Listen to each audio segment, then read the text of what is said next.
Finally Friday, I get my kids back today, and allegedly it's gonna rain. I actually think that sounds like a good day. Hi everybody, today is Friday, February 8th. It is day 8 of Plan As You Go month, where I show you how I use my planners together in tandem, my bullet journal, my Erin Condren horizontal, and my power sheets.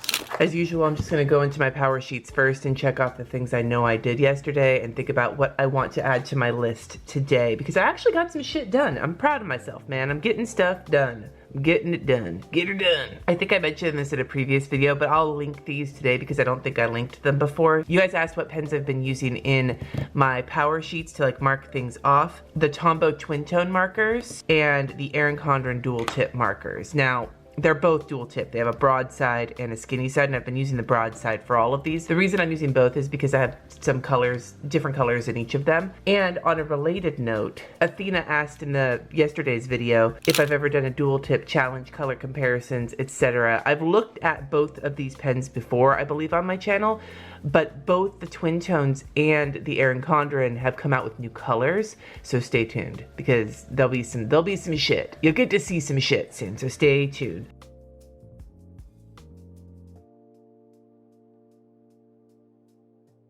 Let me show you what I did. I did some of my tax prep, a little bit of it. I did get some done. I did the majority of my planning for March. There's a couple of things I need to wait. I have to wait for some numbers to figure out the rest of it, but I did the majority of it. Meal planned for next week, and I checked my power sheets, and I got a little walking in. So I did okay. I got some shit. I'm making progress. We're about a third of the way through the month. I would suggest almost a third of the way through the month, and I feel like I'm doing good. So I'm gonna leave that open so I can take a look at it and head into my Erin Condren. The first thing I need to do is put in my weather and my meal planning for the rest of the week, which I did. I did my meal planning last night, so I can cross this off here. I had it on today, but I actually was able to get it done yesterday. I just checked my phone for the weather. I usually do the weather either on Thursday or Friday to go for the rest of the week because it's usually more accurate if you wait. On the subject of the weather, 7/23 July asked, have you gotten snow this week? No, but there was, I live in Napa. We don't usually get snow. It was really fucking cold at the beginning of the week, and up in the hills around Napa, like in the mountains, there was snow, which is not something that usually happens. So I got to see pictures of like vineyards with snow on them, which was really cool. I've only gotten snow in California, like where I live, I think twice in my entire life. It was so little that we would use dirt to mix with the snow to make snowmen. We did have frost though. My whole front yard was white with frost yesterday, so it was balls cold.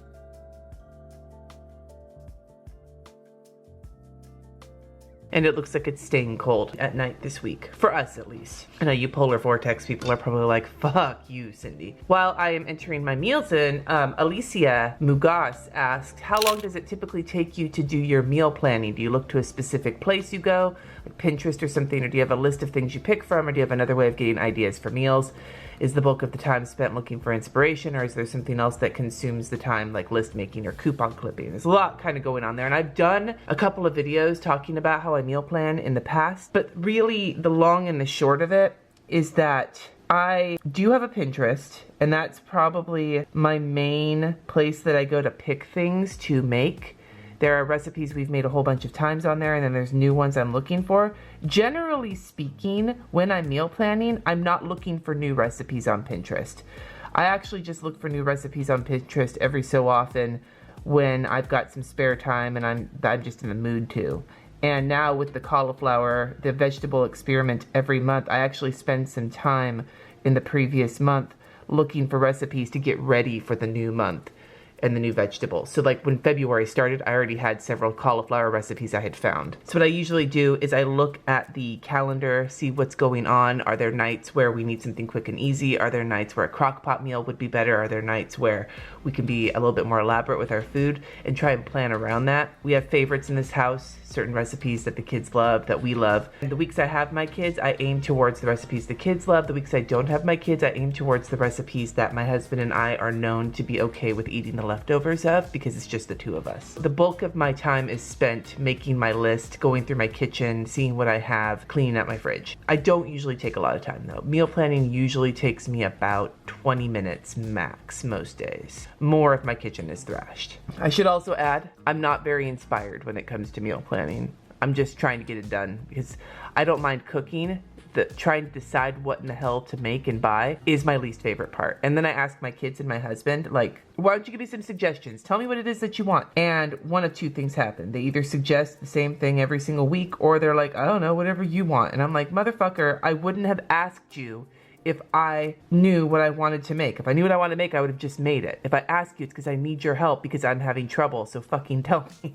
Like, one of the most irritating things about meal planning and grocery shopping in general is when my husband and my kids assume I'll just make all the decisions. And they just let me take on the labor of the emotional and mental labor of making all of the choices instead of giving me their opinions when I ask. I don't know if any of you guys can identify with that, but it's really frustrating because usually when I ask, it's because I don't have any thoughts or inspiration and I need help and they don't help me. And it's like, guys, please. Anyway.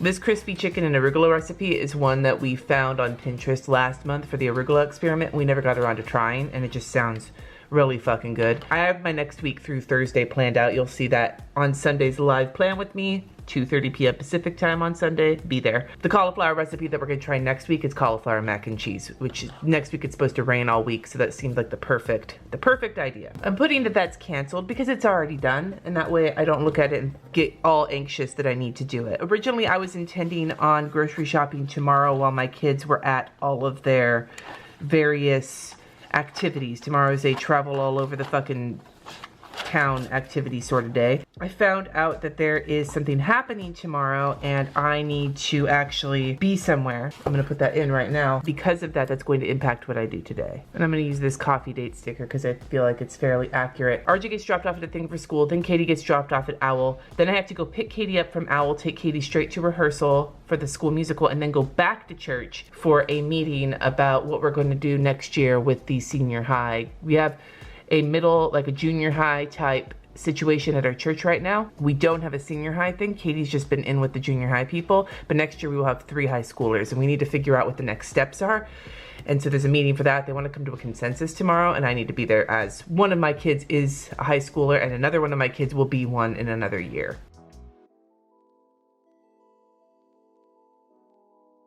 And I'll be running a little bit late for that, I think. Elam76 actually asked to hear more about my church and what it's about. She's not the only one. There were other people who asked, and I think I just missed the questions. I'm a Unitarian Universalist. Our faith, the way our church is set up, it's not to adhere to a specific creed or dogma. We actually have principles that we adhere to. They have to do with things like the inherent worth and dignity of each person and the interconnectedness of us to our environment and the use of the democratic process. And when it comes to the spiritual journey of each person, we believe that each person's journey is personal and it belongs to them, and that our job as UUs is to support each other on that spiritual journey, but it's gonna look different for each of us. As an example, I consider myself a UU humanist. At the heart of it, my religious belief is humanist. I don't believe in a higher power. However, I'm actually not that concerned about it. Like, I'm not a militant atheist. That's just not my priority. My priority is how people treat each other here on earth. As a humanist, that's what I care about. But I'm also a UU. And so I have other UU friends who consider themselves Christian, but they feel like the way a lot of other Christian churches present their beliefs is not in alignment with their beliefs. And so they come to be a UU so that they can explore their relationship with Jesus on their terms. There are other people who are Jewish and UU, or they are pagan. We have a lot of pagan people in our congregation. My specific congregation has a lot of people who identify as pagan or earth religion based. It's not like you can be a UU and believe whatever you want. If you're a UU and you believe that, people of a certain skin color or whatever aren't as good as other people, you can't be a UU, because one of our core beliefs is the inherent worth and dignity of every person. I have a very strong faith. My faith is in the people around me. And I have a very powerful connection to my faith community, but my faith community is not centered around belief in a higher power, if that makes sense. I don't know. I can answer more questions. I haven't had a lot of coffee this morning, but that's kind of the way I interact with my religion. My husband was raised Methodist, and he's also a UU now, and he has his own relationship with the potential higher power and everything else. And that's different for both of us. And both of my kids are coming to their own conclusions about what it is that they believe. And do they want to be a UU? I'm pretty sure my older kid is going to stay a UU. I don't know about my son, but that's their choice. And in the Unitarian Universalist faith, you cannot become a UU until you're an adult, because they want kids to make their own decisions, not make the decision that their parent is making for them. Okay, that's my spiel. I can spiel more if you're interested. If you're not, it's cool too. The other thing I need to put down on Saturday is wash sheets. I have no idea if that's going to happen tomorrow, but both weekend days are completely full.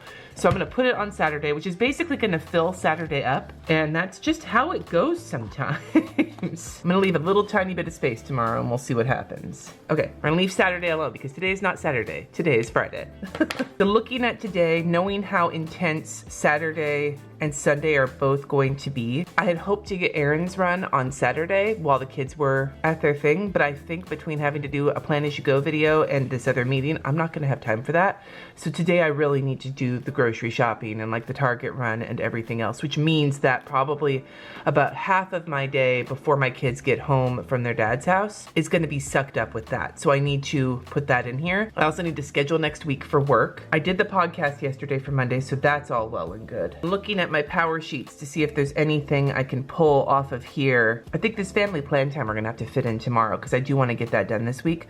I think I'm just gonna have to do some more of this work when I have time. I'm gonna just have to fit it in if I have time. So that'll be kind of what happens. While I get this in, there's a couple of questions about my planning that people ask. Accidental Paradox asked me, what happens in my house during my planning time if I'm not filming? Do I go to a quiet room to do it? Do I see it as a strictly solitary activity, or do I sit with other people in the living room and chat? And also, do my husband and kids ever look through my planners, and do I care if people read them at all? That's a couple different questions. The first thing is, generally speaking, most of my planning happens when nobody is home, and I schedule it that way on purpose. But if I'm not filming, even if I am filming, sometimes I have to do it when they're home, and that's fine. I mean, they're teenagers. Half the time they're in their room anyway, right? I don't have a problem talking to people though, unless I'm doing like heavy duty thinking about work. And if that's the case, I try and do that when nobody's home so I can have nice and quiet. But if I'm just planning out like our week or whatever, I don't have a problem talking to people while I'm doing it. I love talking to people. It doesn't really bum me out that much.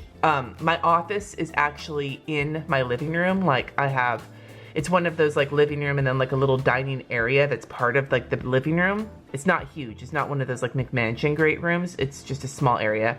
But like literally 5 feet from where I sit is where my son will sit and watch TV, or my husband is sitting at his computer. So by its nature, I'm generally in the middle of things. If people are home, I'm out in the middle of it when I'm planning or I'm working.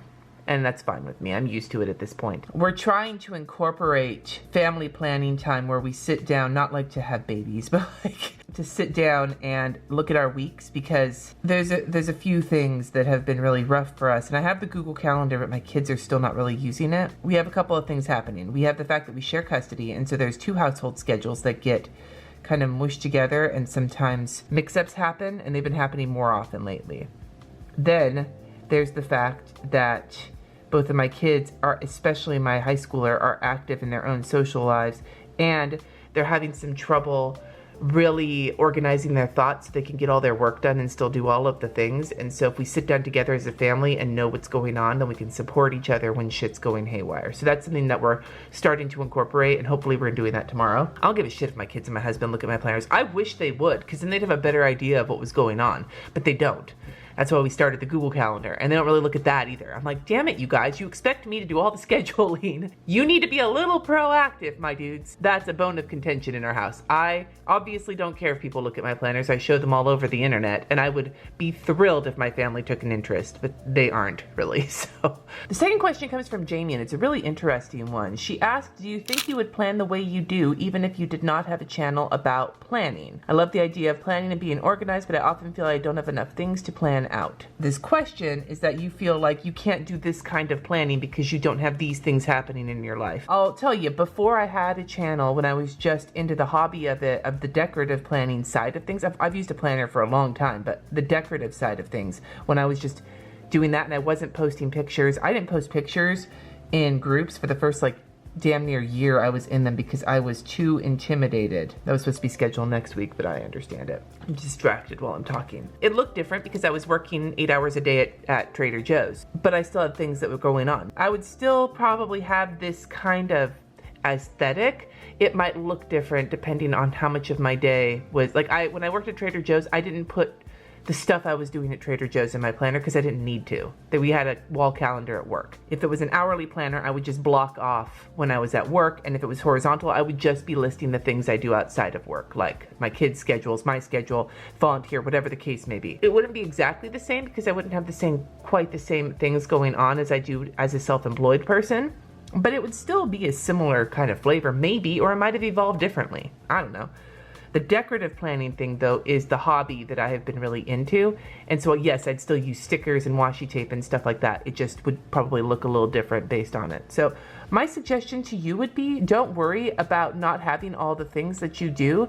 If you want to decorative plan, work with what you're doing and make it pretty that way. Maybe you just haven't found the way that makes it pretty the way you like it yet.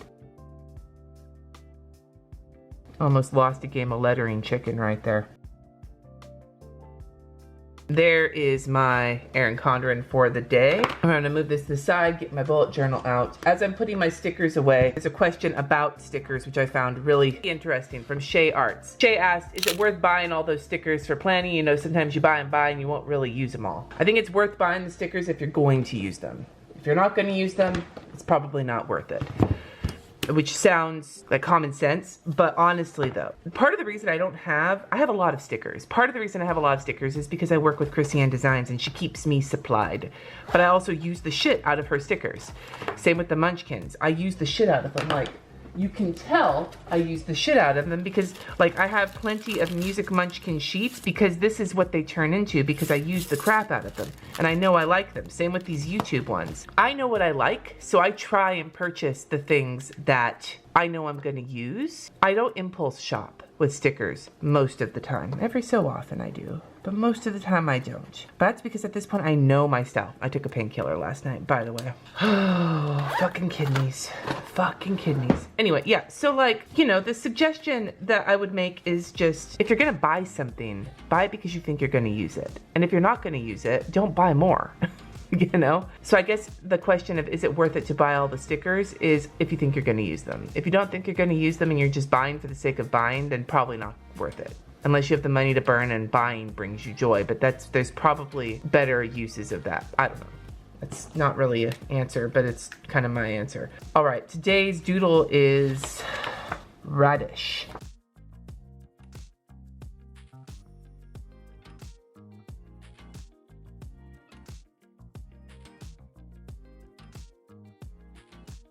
I got a kind of a quickie question from Simone. She asked, when was the last time I watched Buffy? Oh, maybe a year and a half ago. I feel like it was on Netflix at the time, or maybe Hulu. I don't know if it's still there or not.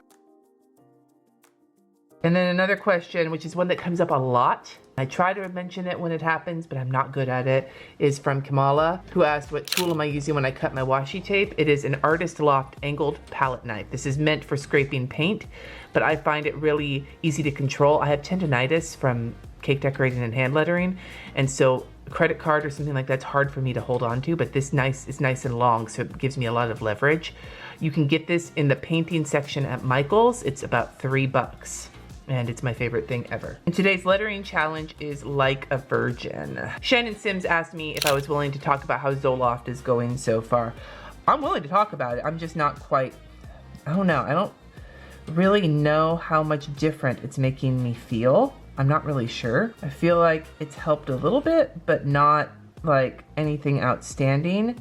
But I have also had at least one really kind of uncomfortable and gross side effect. So if you're grossed out, skip for 15 seconds. It's giving me diarrhea daily.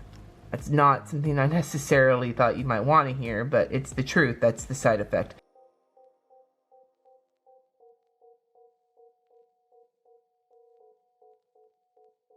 Okay, so here's yesterday. No, it's not yesterday. That was the day I thought it was Thursday.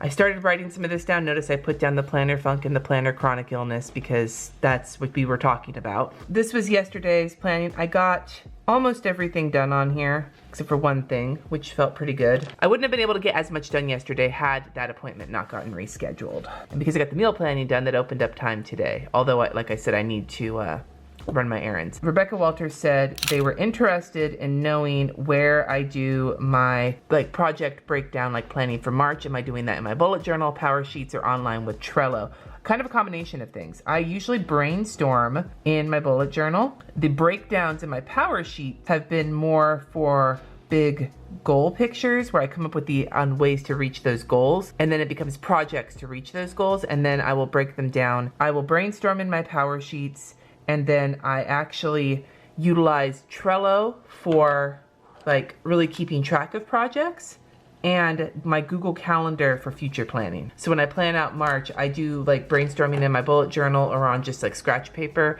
and then I move everything to Trello, and then I put dates on it and assign things on my Google Calendar. I can link up above my video of my digital planning situation where I use Trello and Google Calendar and so on and so forth. You can take a look at that. That kind of gives you a better explanation of it, but I still haven't quite gotten it down yet. I'm still kind of struggling with idea, and I can get to the finished result, but I'm kind of half-assed getting there. Actually breaking things down and figuring them out is something I'm still working on, so I'm not quite accomplished at that yet. I'm gonna make my list right now.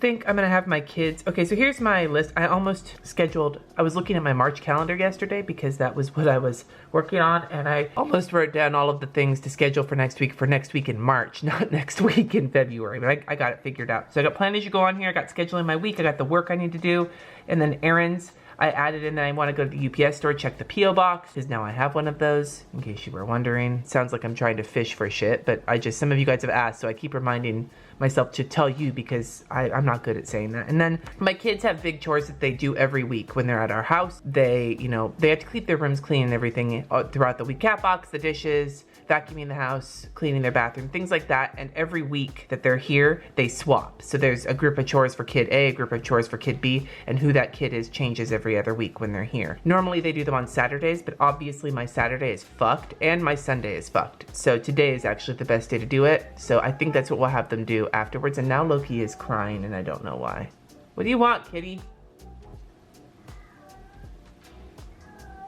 And there's a cat outside.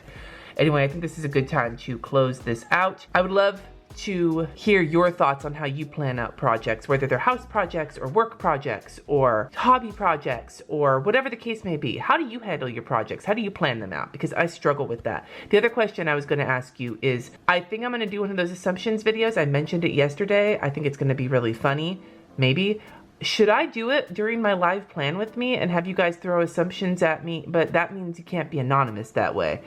But I was thinking maybe doing it during Sunday's live plan with me when I'm having a glass of wine and stamping and getting frustrated at my planner. I thought that that could be a funny layer to it. I'm not sure though. So if you think that that's a good idea or not, let me know in the comments down below. If you think, Cindy, that's too fucking trendy, don't do it at all, you can tell me that too. I'm open to your suggestions. Have a fantastic rest of your day. Thank you so much for watching. Subscribe if you haven't already, and I will see you in tomorrow's Plan As You Go video.